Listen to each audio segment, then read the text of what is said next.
Hola, estamos en Mujeres que Tejen la Historia en América Latina y el Caribe, en la entrevista número 56 y después de 2 años de pandemia tenemos la oportunidad precisamente de estar en un lugar físico con la entrevistada, ya no por los cuadraditos, así que qué rico tener esta invitada tan especial. Ella es Marita y estamos en San Martín de los Andes, al sur de la Patagonia, en Argentina. Hola Marita, ¿cómo estás? Hola Angélica, lindo recibirte en mi casa, encontrarnos después de tanto tiempo. Sí. Es muy linda tu casa, es muy linda. Y muy lindo el lugar en el que estás, es como un paraíso. Qué bueno que se sientan bien recibidos acá. Sí, sí. Pues Marita, si quieres contarnos un poco de, como que siempre preguntamos por la historia de vida, sobre la infancia, así. A veces cuesta mucho devolverse en el tiempo y más pues cuando uno ya está como en el aquí, en el ahora, con todo este paisaje tan hermoso. Pero si podemos devolver el tiempo y pensar, por ejemplo, en tu infancia, ¿sí? ¿Dónde naciste? ¿Dónde creciste? ¿Qué recuerdos tienes, por ejemplo, tus primeros recuerdos de infancia? Sí. No me cuesta para nada volverme para atrás y pensarme en mi infancia porque yo siento que si estoy acá y soy lo que soy, en parte o en gran parte es por esa historia, por ese camino andado. Y mi infancia, yo nací en Santiago del Estero, en la provincia de Santiago del Estero, en la ciudad de Santiago del Estero, pero mi familia vivía y vive en el interior de la provincia, y particularmente en el campo, en un área rural, donde yo vivía hasta los 11 años. Hice toda mi escuela primaria en una escuela rural que estaba muy cerquita de mi casa, que íbamos caminando a la escuela, y mi mamá fue mi maestra en toda la primaria. Tengo los mejores recuerdos de esa escuela porque eh, éramos todos primos, hermanos o vecinos que estaban ahí a 2, 3 kilómetros de mi casa. Y a los 11 años, para empezar a estudiar el colegio secundario, me fui al pueblo que estaba a 20 kilómetros de la casa donde me crié, y me quedaba en una pensión con una señora que se llamaba Doña Negrita, que era muy amorosa. Con ella estuve los 5 años del colegio secundario. Me quedaba de lunes a viernes en la casa de esa señora y el fin de semana me iba de vuelta al campo con mis padres y mis hermanos. Y también para mí fue muy hermosa mi etapa del secundario, de compartir con mis compañeros y compañeras, bueno, toda la etapa adolescente la disfruté mucho. Y a los 16 años terminé el secundario y me fui a estudiar medicina a Córdoba, capital. Así como un cambio muy importante de salir de un ámbito rural o de un pueblo muy pequeño, porque el pueblo donde yo hacía el secundario, que se llama Bandera, tiene 5.000 habitantes, 6.000 habitantes ahora. Y me fui a Córdoba porque ahí vivía mi abuela y mis tíos, la familia de mi mamá. Así que estudié ahí mi carrera de médica, y cuando terminé, que decidí hacer medicina general como mi especialidad, eh, rendí y me quedé haciendo esa especialidad en Córdoba, en un pueblo en el interior. Siempre como en la búsqueda de darle una orientación lo más social y comunitaria posible a la práctica médica, que fue lo que me motivó a estudiar medicina y después a elegir mi especialidad. Y en el último año de la especialidad tenía la opción de elegir algún lugar dentro del país donde yo quisiera eh, hacer la práctica médica, como buscando experiencias diferentes a las que había tenido en Córdoba. Y por los antecedentes, por la trayectoria del sistema de salud pública de la provincia del Neuquén, que era como el modelo en Latinoamérica, como les comentaba antes, en salud pública, en atención primaria de la salud, me vine para acá y me fui al norte de Neuquén, a un pueblito que se llama El Cholar, que tiene 800 habitantes, y estuve ahí 2 meses y me encantó. Me encantó, me gustó. También fue como volver un poco a lo rural del lugar donde yo nací y me crié, donde vive mi familia. Entonces, ahí me ofrecieron la posibilidad de venirme a trabajar acá y no lo dudé, porque me encantaba, porque también estaba en pareja con el que es mi compañero ahora, con Israel, que él ya vivía en Neuquén, él es nacido acá en San Martín, y así que ahí me fui a trabajar al Cholar.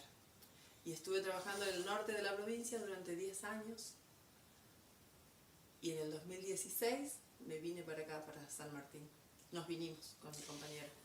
Ahorita haciendo esa memoria de tu infancia, pues, primero pues como que no es fácil que alguien, y más en Argentina, termine la secundaria tan cortada, ¿no? A los 16 años.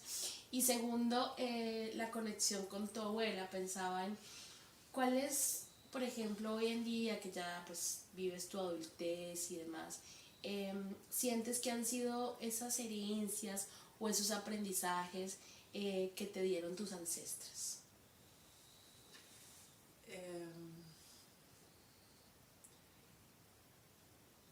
Bueno, yo me fui a vivir a Córdoba con mi abuela y también tengo con mi abuela materna.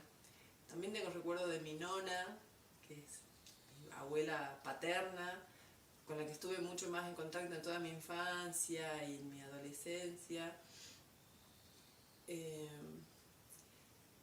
Pero ellas eran como muy viejitas y yo no recuerdo tanto el compartir así de cosas concretas que yo me acuerdo de haber compartido con ellas, ¿no? Más allá de las comidas ricas que hacían las abuelas, de llegar a la casa y que uno tiene sí esos recuerdos de aromas, ¿no? Esas cosas. O de las navidades, cosas que hoy cuestiono un montón, pero en la infancia uno celebraba las navidades, ¿no? Y siempre llegaban las abuelas con regalos o con golosinas, esas cosas. Pero por ahí sí pienso en como prácticas más que tengan que ver con el hacer. Yo era muy chica y ellas eran muy viejitas y no tuvimos mucha compartida, ¿no? Como quizás mis hermanos más grandes, que ellos sí recuerdan, yo aprendí, no sé, a bordar de la abuela, o yo aprendí a hacer tal cosa que nos enseñaba la nona. Yo eso no lo tengo tan presente, aunque uno se va como redescubriendo todo el tiempo, ¿no? Porque cuando llegué acá a San Martín, con algunos compañeros y compañeras, se dio la posibilidad de hacer un taller de cerámica. Y yo dije, pero yo nunca en mi vida hice cerámica. Inmediatamente ahí, cuando toqué la cerámica, recordé que mi abuela hacía cerámica. Y que sí, yo nunca lo hice con ella, pero sí recordé que mi abuela iba al taller de cerámica. Era como parte del cuidado de su vejez, ¿no? Los talleres de cerámica. No fue una práctica que lo hizo siempre, pero claramente había algo ahí. Y cuando yo agarré la cerámica, Giselle, que es la compañera que nos enseñaba cerámica acá, me decía, hay algo ahí en esas manos que hay una memoria. Y bueno, eso lo tengo de mi abuela. Y de una bisabuela que no conocí, que también sé que hay algo ahí dando vueltas. Claro, porque sí hay una conexión más allá de que uno sienta que el recuerdo exacto, ¿no? Siempre hay una conexión que va quedando en la memoria corporal y bueno. También iba pensando en la elección que hiciste, ¿no? Elegir ser médica,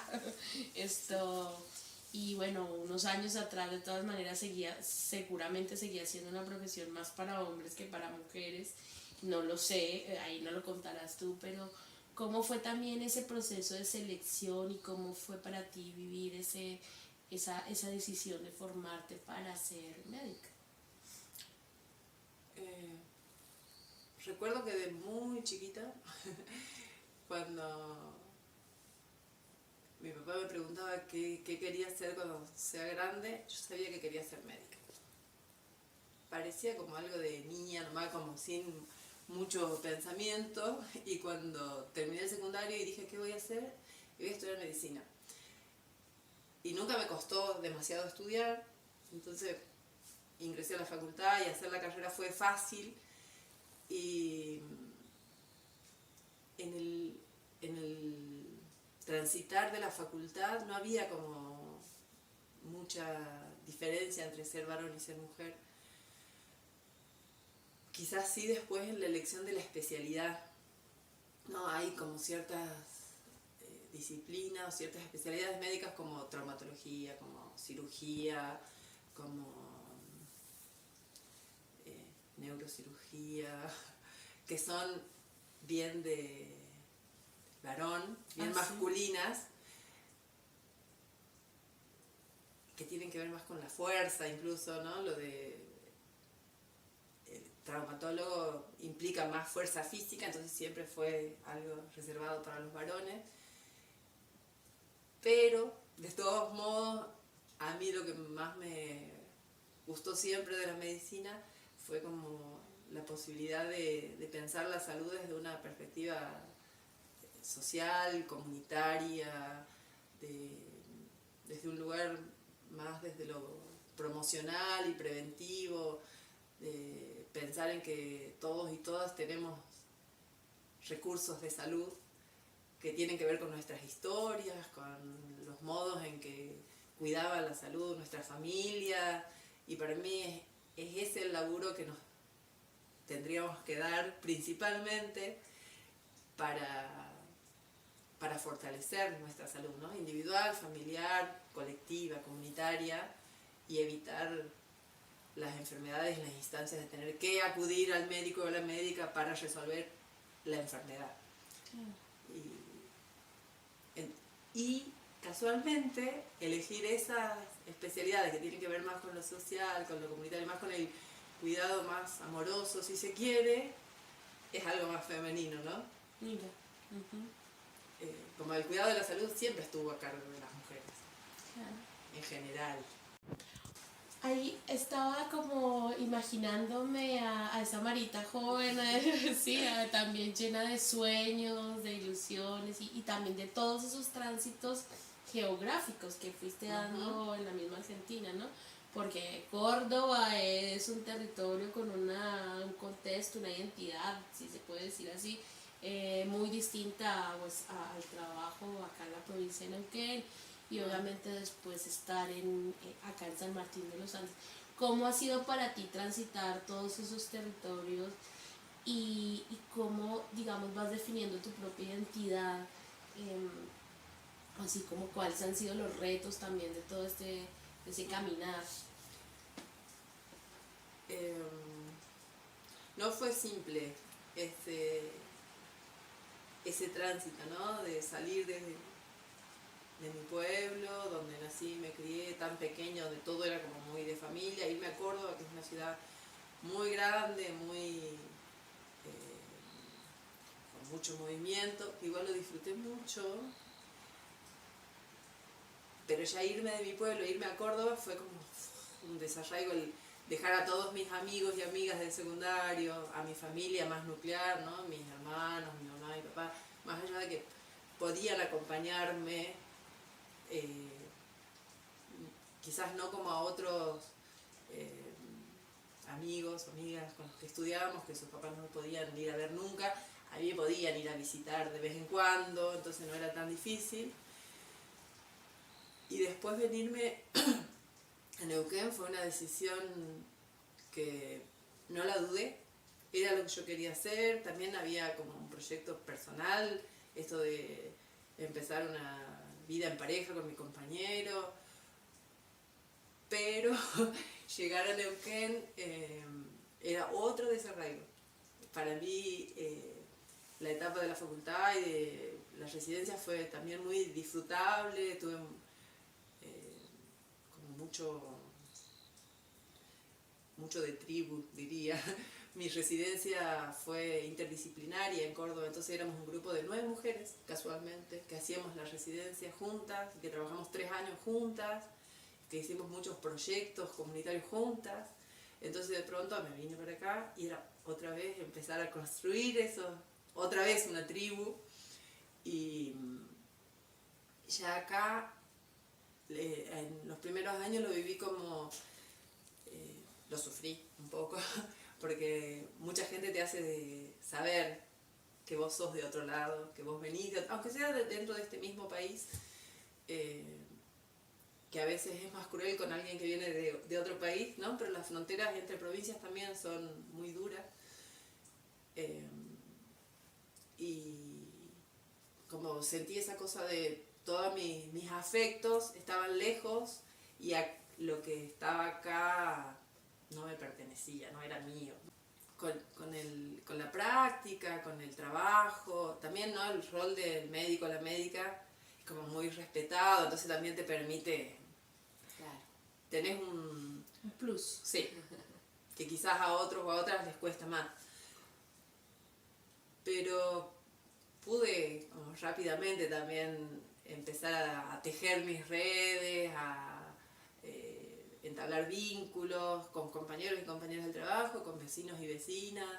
Siempre creo que tiene que ver con mi historia, con de dónde vengo.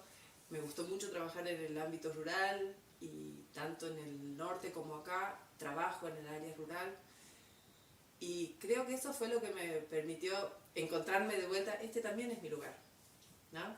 El lugar es donde nací, el lugar es donde me tuve que ir a estudiar, es también mi lugar, y este lugar también es mi lugar, porque yo no creo y no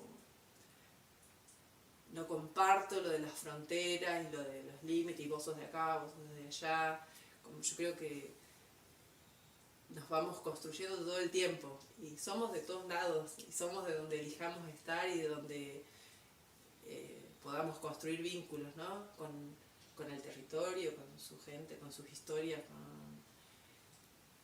Y particularmente cuando me fui a trabajar a Andacollo, en el norte de la provincia, pude ir a trabajar en un paraje de una comunidad mapuche que se llama Los Miches,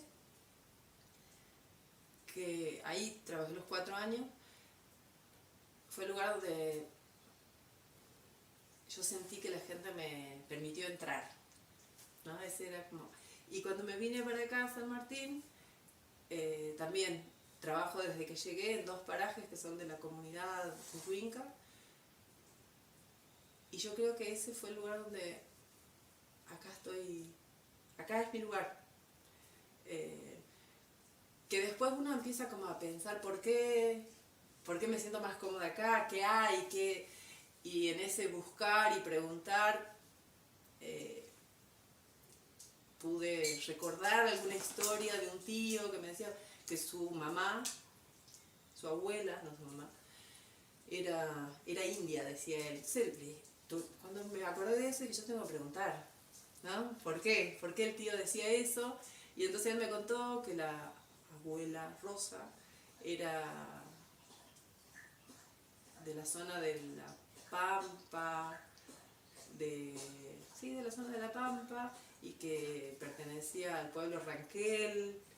Y entonces empecé como a leer un poco del movimiento del pueblo mapuche, del pueblo ranculche, que es mapuche,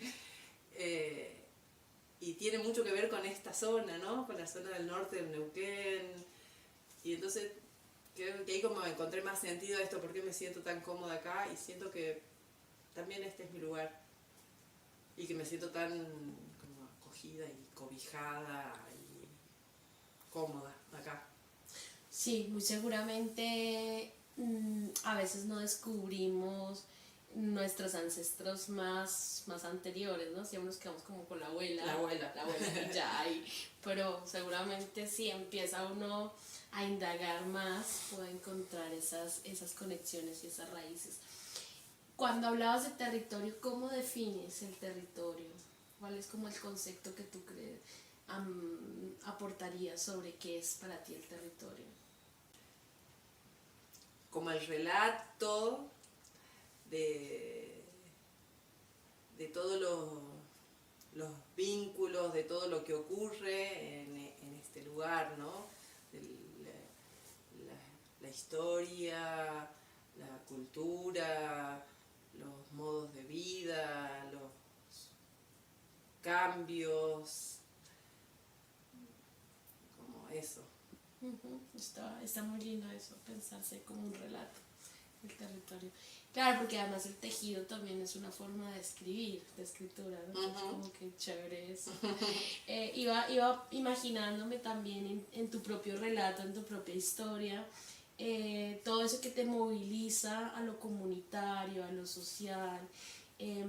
O sea, te veo siempre en trabajo organizacional. ¿Cuáles son como esas organizaciones en las que, bueno, has ido participando, porque también estás hoy en día como muy de la mano? Digamos, sí, eres médica pública, eres una médica pública, pero también haces activismo y militancia, de alguna manera llamándolo así, desde tus propias posturas. ¿Cuáles son esas, digamos, esas actividades para ti que son como pilares? Sindicalismo, por ejemplo, el trabajo gremial, sí, es uno. Sí, yo formo parte de un sindicato desde que empecé a trabajar acá en la provincia. O sea, ya hace 16 años. 16 años. Entiendo que es muy importante como trabajadores y trabajadoras estar agremiados. Es la forma de construir y defender los derechos de los trabajadores y las trabajadoras. Y lo que está por fuera, la patronal, es muy compleja y es muy dura. Entonces entiendo que estar juntos y organizados es la forma.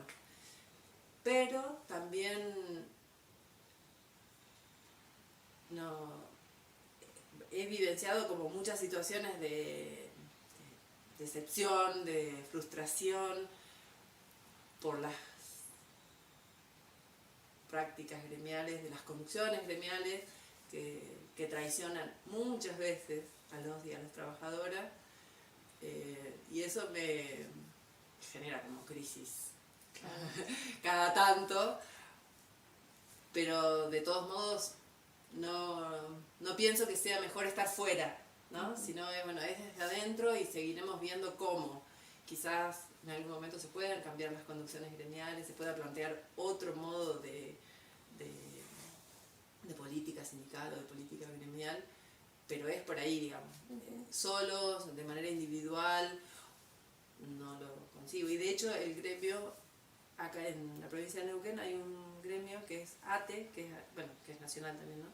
Asociación de Trabajadores del Estado, que nuclea a todos los trabajadores y trabajadoras estatales sin distinción de si yo soy médica, si vos sos enfermera, si el otro es... Que para mí eso tiene un valor sumamente importante. Por supuesto. Y desde la patronal y desde las autoridades sanitarias incluso, se ha intentado todo el tiempo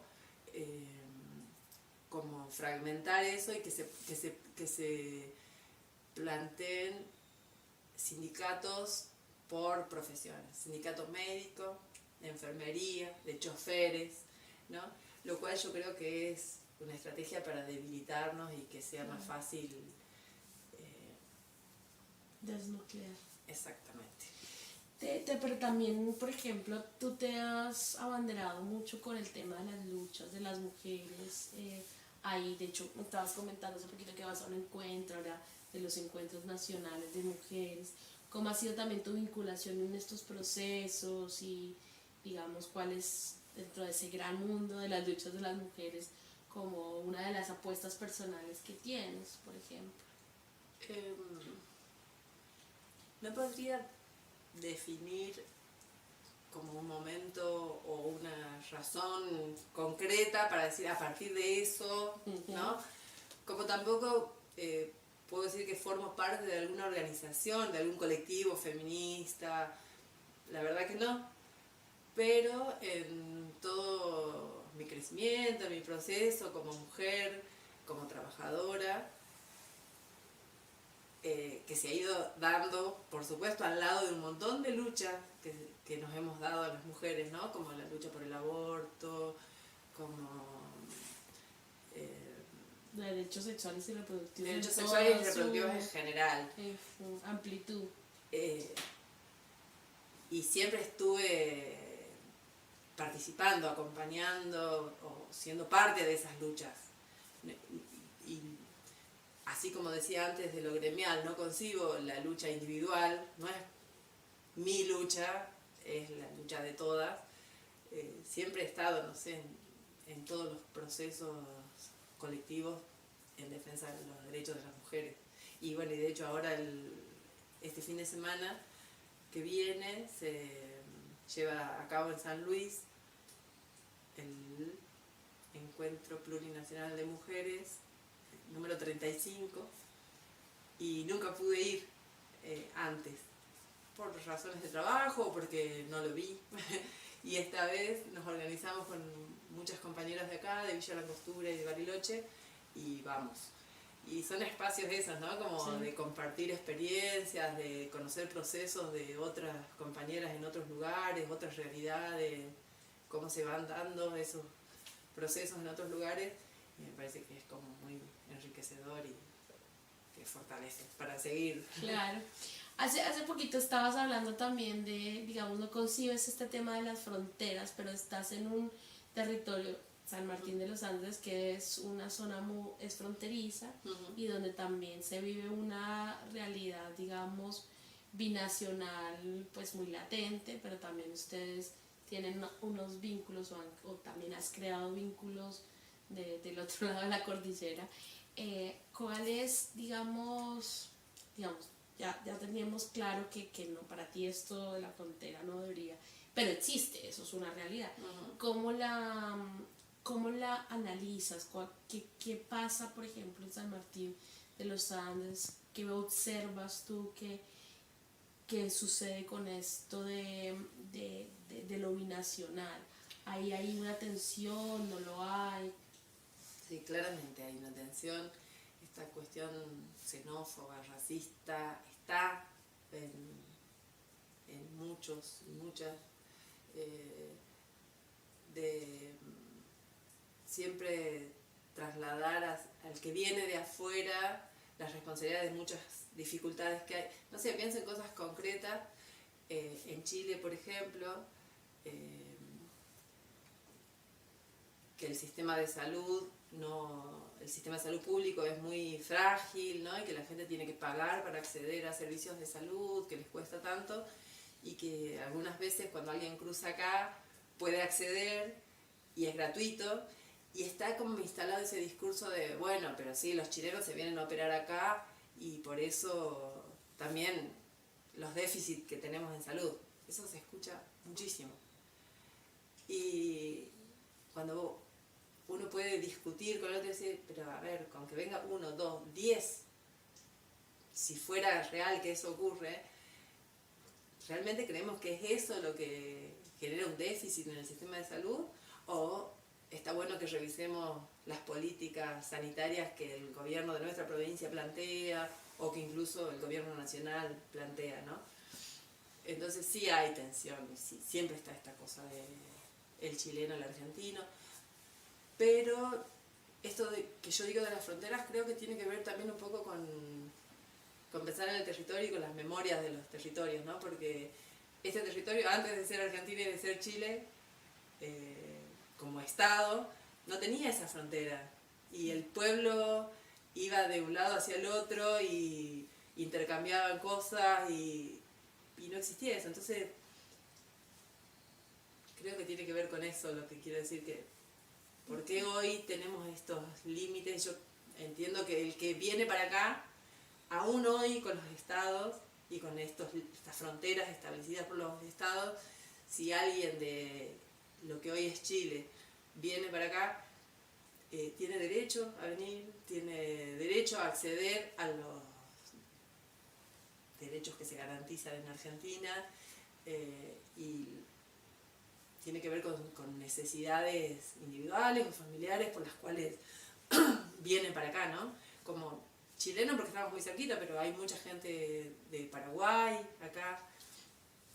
Y bueno, migramos, los humanos migramos porque por distintas razones y tenemos derecho a movernos de un lado al otro sin que se nos discrimine. Y sin ser juzgados por ello, ¿no? Totalmente. O sea, como que no es un delito que se está cometiendo, es la movilidad. Pensando también como, bueno, en esto que hablábamos de las mujeres, esto que hablábamos de los territorios, esto inclusive de lo fronterizo, ¿cómo crees que las mujeres, por lo menos en todo el San Martín de los Andes, que no es solo el centro turístico, sino que tiene que ver con todas estas montañas que lo conforman y quienes habitan allí, ¿cómo crees que las mujeres han ido construyendo los territorios o estos territorios que conforman San Martín de los Andes? ¿Cuál ha sido ese rol de ellas aquí? ¿Cómo las ves tú? ¿Cómo las observas? No sé si es muy diferente a lo que ocurre en distintos lugares, ¿no? Hay un movimiento de las mujeres de ocupar espacios más, los espacios públicos o espacios más de liderazgo, pero que es como reciente, ¿no? Es algo que está ahora, digamos, que las mujeres más jóvenes nos estamos dando eso. En general, y sigue ocurriendo incluso todavía, aunque no haya, o al menos yo no lo percibo acá como cuestiones de machismo violento explícito. Aunque han habido varios feminicidios. Sí, también. O como prácticas patriarcales, sí, no sé cómo explicarlo bien, pero como más violentas, así como más explícitas. Okay. Más carnales. Claro, pero claramente el lugar de la mujer ha sido, aún siendo de liderazgo, no sé, como muy potentes, ¿no? Porque han sido las que han cuidado a las familias, han cuidado la economía de las familias. De todos modos, el que manejaba la economía de la familia era el varón, pero la que regulaba la economía de la familia siempre fue la mujer, ¿no? Pero eso está como invisibilizado y es así, y por eso digo que es como más moderno, más de estos tiempos, que ya la mujer trabaja fuera de la casa, porque el trabajo de la casa no es trabajo, ¿no? El trabajo que no es remunerado se hace solo él. Claro. Eso es como más de ahora, digo. Eso. Sí. Eso. Ahí también pensaba en ti, en tu propia historia, ¿no? Porque lo que decías ahorita del plus de ser médica, yo lo veo y es que te guste o no, te ponen en una posición de ser referente, ¿cierto? Y te guste o no, te ponen en una posición de liderazgo. Que la asumas o te la creas es otra historia. Pero sí o no, eres un referente social. ¿Cómo ha sido para ti también eso? Porque lo que decías ahorita, por ejemplo, de algunos sitios donde no hay muchos médicos, sino es un médico para todo, y todo el mundo, toda la comunidad o la vida social y comunitaria tiene que ver contigo, porque eres parte de esa comunidad como un ser categóricamente importante, ¿sí? Porque sí o no, o sea, todos necesitamos de la doctora, o sea, ¿cómo has asumido también, en algún momento te lo has cuestionado, te has replanteado esto que acabo de denunciar, o nunca te has asumido parte de esa referencia, de liderazgo, o si sí, ¿cómo te lo has cuestionado, revisado, mirado, o no sé, cómo ha sido tu propio rol? Creo que por ahí con lo que vos decís, sí, el título de médico o médica te coloca en un lugar que no necesariamente es de liderazgo, ¿no? Yo creo que el liderazgo tiene que ver con otras cosas. sí en un lugar de, sí es importante, sí es una persona a la que la mayoría demanda en algún momento, ¿no? Por la tarea que hacemos. Y lo del liderazgo tiene que ver más con esto que yo decía antes de la mirada que nosotras, o nosotros, o nosotres, le demos a ese rol del médico. Puedo estar en el consultorio todos los días teniendo 100 personas, y es súper importante, y es un lugar que... pero de liderazgo tiene poco,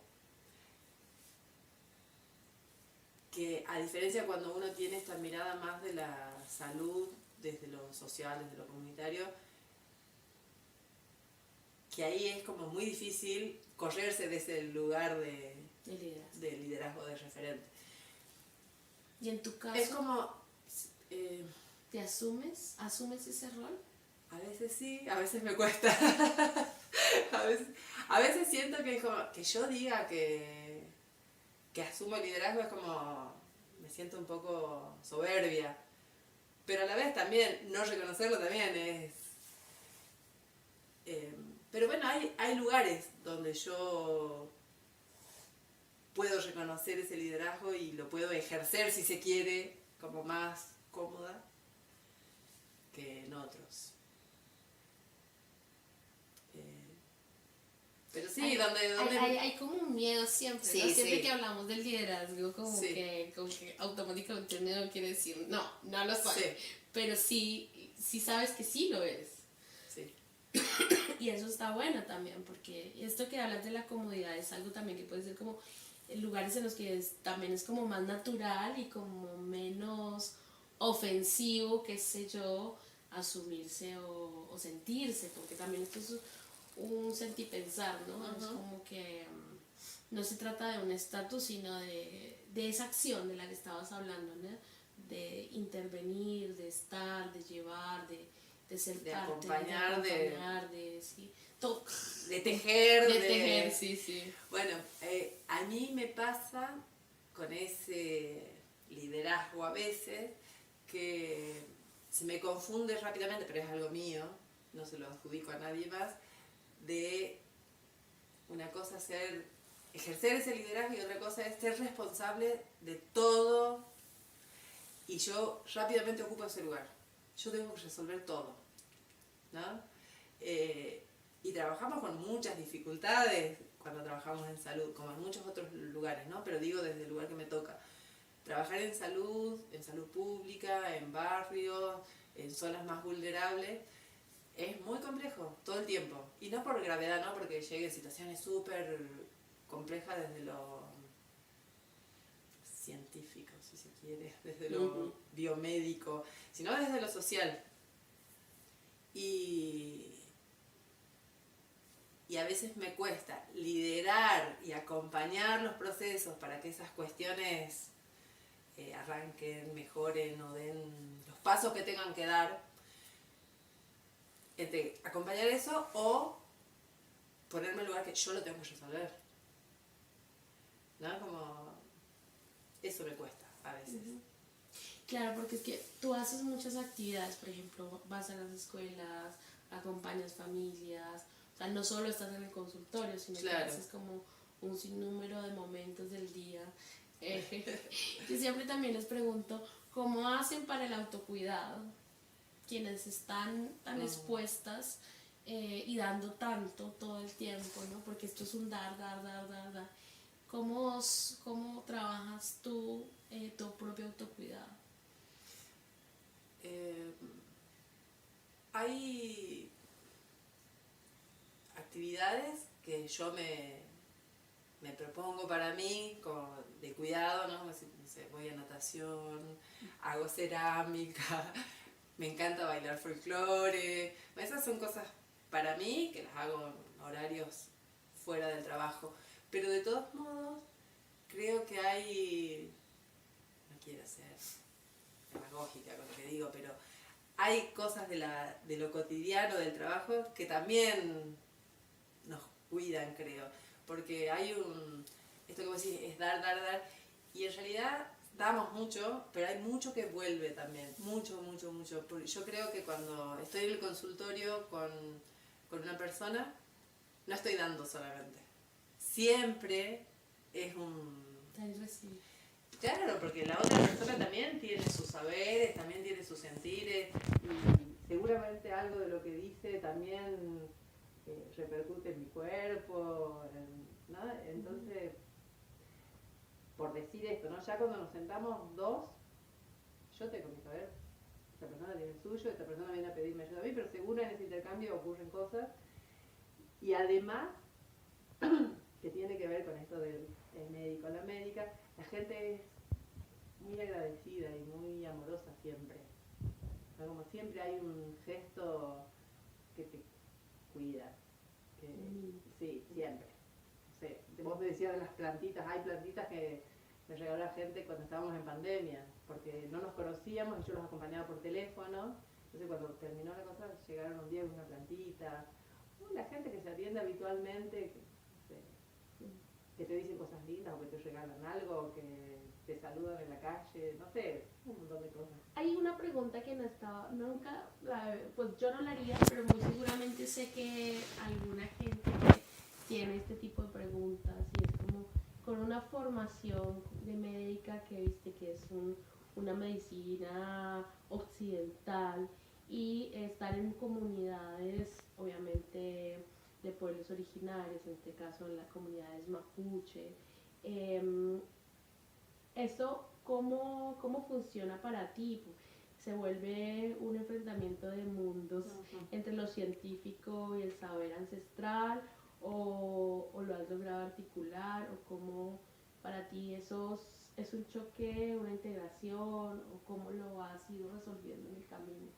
Para mí personalmente nunca fue un problema. Yo vengo de Santiago del Estero, donde también hay pueblos originarios, pero debo decir que en mi infancia y en mi adolescencia los pueblos originarios existían en los libros, nada más. Aunque a 100 kilómetros de la casa donde viví, hay pueblos originarios, pero no fue mi realidad en esa etapa de mi vida. Y ya cuando hice la facultad es así como vos decís, ¿no? Como toda esa formación tan con anteojeras, así que no se mira para otro lado, es esto. Pero ya en mi residencia, que fue interdisciplinaria, que fue con trabajadoras sociales, psicólogas, ya había como otra mirada, ¿no? Como 3 años estuve formándome como médica de familia, pero con esa otra mirada. Che, la salud también tiene que ver con esto. Che, la salud también tiene que ver con esto. No solo con si tienes todo te doy esto. Y cuando me vine para acá,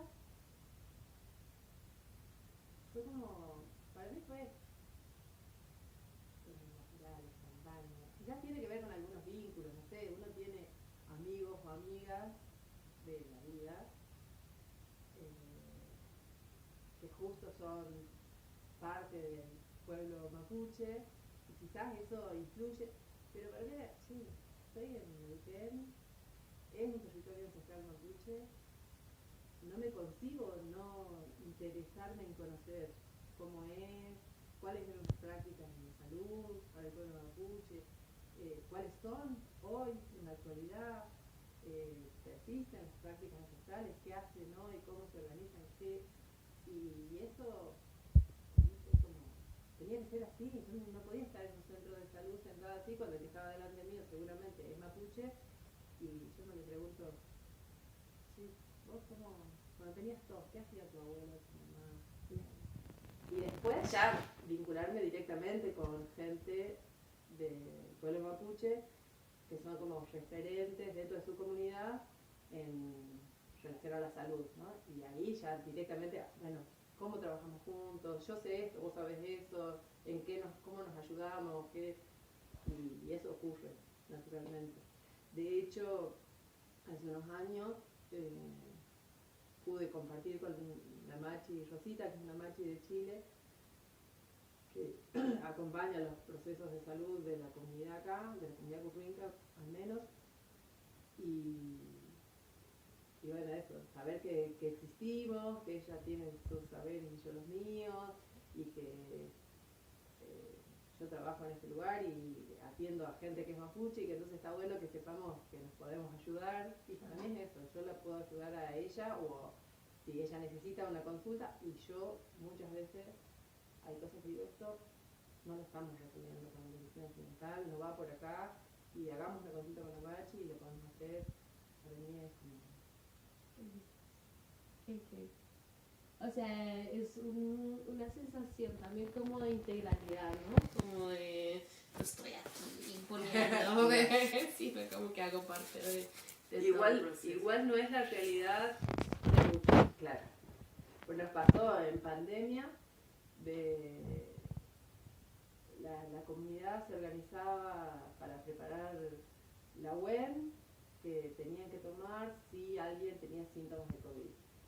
Y ese alguien podía estar internado. Y si estaba internado, ¿cómo en el hospital no le permitían ingresar el abuelo? ¿Por qué no? Pero además, también respetar la decisión de la otra persona. Son plantitas, son... o fuera de que fuera, digamos. Si es lo que esa persona, por su cultura, entiende que le hace bien, es eso. Yo creo que hay el valor del conocimiento científico no está ni por arriba ni por abajo de los otros conocimientos. No, y hay otra serie de prácticas, por ejemplo, el nacimiento, ese es otro, ¿no? O sea, para la medicina, bueno, tú que eres la doctora y que recibes los partos, sabes que hay una, les enseñan cómo recibir versus cómo ellas reciben también, Sí. y también cómo hay una contraposición a que yo, ahí hay mucho que investigar, no puede, pero hay mucho. Sí, y hablamos del pueblo mapuche porque estamos en un territorio mapuche, pero como te decía antes, acá hay una comunidad paraguaya muy grande. Digo, no sé si hay otras comunidades de otros países tan grandes como la paraguaya. Justo está en el barrio donde yo trabajo, yo las conozco y los conozco a muchos. Y ellos también tienen sus prácticas de salud diferentes a las nuestras. Y si no las reconozco y no las respeto, cualquier intervención mía, lo más probable es que no funcione. Porque el otro no la puede recibir. Si yo no reconozco cuáles son las tuyas, y esa es tu capacidad de liderar. En la medida que reconoces, o sea, permites el reconocimiento. Pues si no, la otra sería una imposición. Está bueno eso. Bueno, Marita, ha sido un placer esta entrevista, ha sido muy, muy enriquecedora. Y siempre antes de terminar le pregunto a cada una de las invitadas, en mujeres que tienen una historia, ¿cómo quieres ser recordada en la historia?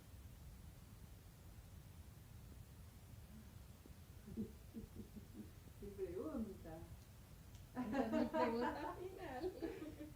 ¿Cómo quiero ser recordada? Y acompañó, fue parte de los sociales y colectivos del pueblo.